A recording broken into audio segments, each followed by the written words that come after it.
Before anything else, I want to thank the musical team na sumama po sa atin para sa AQ on Q. First off, ang napakagaling nating mga backup vocals, Arla Concepcion and Sammy Gadi. On bass, Rainier Malikdem. On guitar, Yusef Barameda. On drums, Otep Concepcion. On second keyboard, Dwight Perez. And our musical director, Ian Inigo! At syempre, ang musical arranger natin sa mga songs na kinanta natin dito sa AQ on Q, walang iba, Jeremy G! At syempre, maraming salamat din po sa Juan Carlo the Caterer.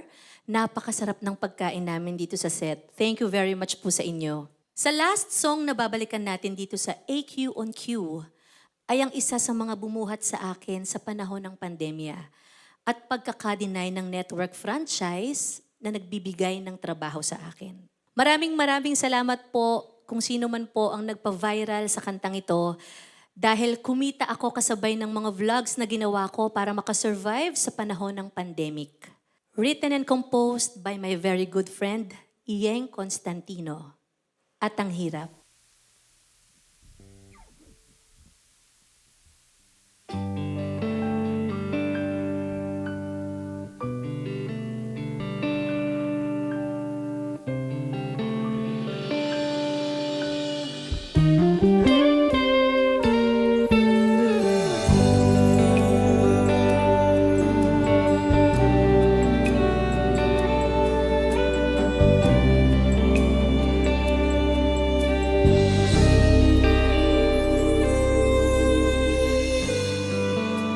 Naglalagay ng kolorete sa aking mukha para di nila malaman ang tunay na naganap na ikaw at ako ay hindi na.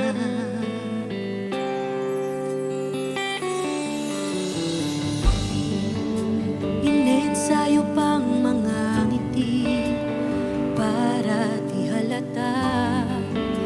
Damdamin ko'y pinipigil, sa loob umiiyak dahil ikaw at ako ay hindi na.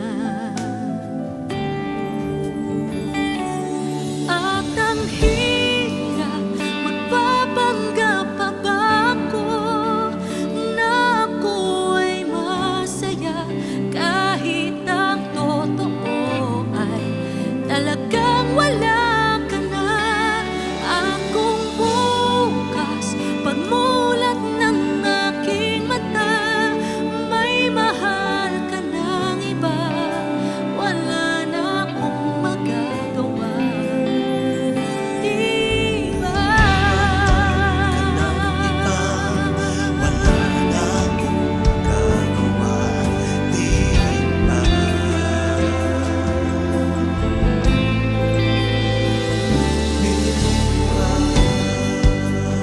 Paano ko sasabihin sa mga